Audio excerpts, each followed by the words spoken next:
저녁 6시 퇴근해서 잠에 드는 새벽 1시까지 씻고 밥 먹는 시간을 빼면 대략 6시간 동안 침대에서 스마트폰만 쳐다보다 잠에 든다. 일이 힘들다는 핑계로, 체력을 위해 쉬어야 한다는 핑계로 퇴근 후 아무것도 안 하면서 하루 24시간 중 4분의 1을 그냥 허비해 버렸다. 다들 그렇게 산다며 대수롭지 않게 보는 사람들도 있지만 한때 스마트폰에 빠져서 문둔형 외톨이 생활을 했었던 나로서는 이런 상황에서 느끼는 죄책감 혹은 두려움이 생각보다 크다. 또다시 현실 자각 못하고 허송세월 보낼 것 같은 위기감에서 벗어나고자 뭔가 계획을 짜야겠다고 생각했다.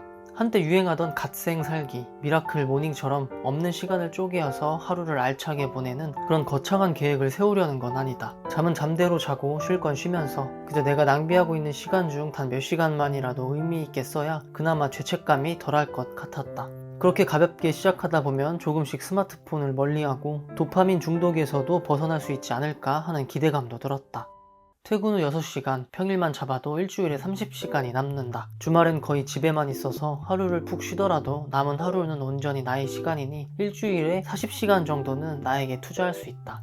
엔지니어 출신이어서 그런지 구체적인 숫자를 목표치로 설정해 놔야 매일 그 수치들을 보면서 평가하고 자극받는 사람인지라 남은 2023년 4개월 동안 현실적으로 달성 가능한 수준으로 구체적인 목표를 다시 잡기로 했다. 일단 계획을 세우기 앞서 올해 내가 달성하고 싶었던 목표들을 되짚어봤다. 얼마나 진척이 있었는지 현재 내 상황을 파악해야 했다. 지난 영상에서 말한 것처럼 이미 달성한 목표도 있고 도돌이표처럼 제자리인 목표도 있다.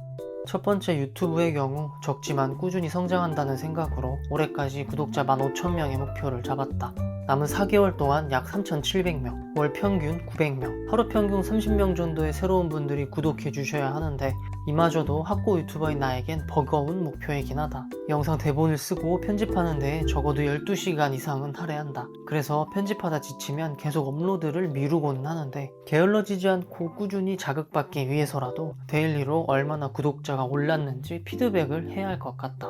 두 번째, 건강을 위해 지금도 PT를 꾸준히 다니고 있지만 사실상 드라마틱하게 몸이 좋아지진 않았다. 그래서 앞으로의 운동 방향성을 위해 PT쌤과 진지하게 상담을 했다. 일단 지금 내 건강 상태를 보면 체력이 약한 것이 가장 큰 문제였는데 그래서 내린 특단의 조치는 매일 빠지지 않고 유산소 운동을 하는 것이었다. 운동은 일주일에 2-3번 정도면 충분하다고 생각했는데 조금은 당황스러웠다. 게다가 매일 유산소를 하면서도 몸무게는 증량해야 하는 상황이다. 현재 몸무게에서 최종적으로 7kg를 더 찌워야 한다. 최소 2달 동안은 유산소 운동과 기본적인 운동 위주로 하면서 밥도 잘 먹고 체력을 키우는 것에 집중하기로 했다.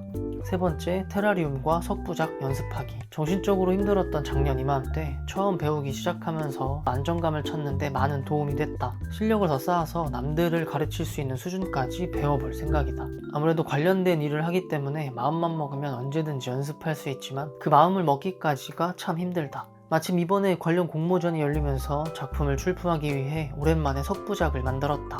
입상 유무와는 별개로 이번 공모전을 계기 삼아 꾸준히 작품을 만들 생각이다. 네 번째, 내 미래 비전 세우기. 사실 너무나 막연해서 뭐부터 해야 할지 가장 난감한 부분이었다. 지금 다니는 회사는 워낙 규모가 작은 스타트업이어서 사실상 큰 성장을 하기까지 오랜 인내의 시간이 필요하다. 과연 그 시간 동안 내가 잘 버틸 수 있을지, 이 회사가 그 큰 성장을 할 저력이 있는지, 내가 그 안에서 제대로 역할을 할 수 있을지도 다 불확실한 상황이다. 결국엔 회사를 다니면서 내 가치를 높일 수 있는 것들을 병행해야 한다고 생각했다. 본업 외에도 유튜브를 하면서 수익을 얻고 있기는 하지만 아직까지는 취미의 차원이고 편집을 하면 할수록 유튜버로서 재능이 부족하다는 걸 깨닫고 있기 때문에 내 개인적인 역량을 키우기 위해서 이것저것 배워볼 생각이다. 이렇게 지금 내 상태와 주변 상황들, 현실적으로 내게 주어진 시간들을 고려해서 매주, 매달 달성해야 할 미션을 만들고 투자할 시간을 할당했다. 첫 번째, 유튜브 영상 한 달에 최소 3개 이상 업로드하기. 두 번째, 한 달에 한 번 이상 라이브 방송하기. 세 번째, 주 6일 유산소 운동하기. 네 번째, 주 3회 근력 운동하기. 다섯 번째, 운동 관련 모임에 가입해서 한 달에 한 번 이상 참석하기. 여섯 번째, 한 달에 테라리움과 석부작 작품 하나씩 만들기. 일곱 번째, 한 달에 하나씩 작품 제작 과정을 담은 영상을 만들기. 여덟 번째, 유튜브 편집 기술, 글 쓰는 방법, 사람들과 소통하는 방법 등 나에게 필요한 것들을 배우기. 매주 각 미션에 소요되는 시간을 계산해보니 대략 일주일에 35시간이 필요했다. 내가 누워서 일주일에 유튜브만 보는 시간이 대략 40시간이 넘었으니 엄청 빠듯하고 촉박한 계획은 아닌 듯하다. 잠도 평소처럼 7시간 이상씩 잘 수 있고 주말 하루는 종일 쉬어도 될 정도다. 물론 중간중간 변수로 인해 시간이 모자른 상황도 있겠지만 미션의 우선순위를 미리 정해놔서 최대한 중요한 것들은 꼭 놓치지 않고 할 수 있게 유동적으로 실천하면 될 것 같다. 이번 계획을 잘 실천하기 위해 나에게 가장 필요한 동기부여는 낮은 자존감이다. 이렇게 대놓고 계획을 공유하고 제대로 실천하는지 보여줄 상황을 만들어놔야 그나마 남들이 보는 시선과 평가가 두려워서 쪽팔리지 않기 위해서라도 열심히 할 것이기 때문이었다. 오늘의 현실 자각, 나름 빠듯한 계획을 세운 것 같은데 일주일에 유튜브 보는 시간만 줄여도 다 소화 가능한 계획이라는 것에 놀랐다. 여태 유튜브만 보며 낭비한 내 인생이 더 아까워졌다. 근데 나도 나름 유튜버면서 이렇게 유튜브를 까도 되는 걸까?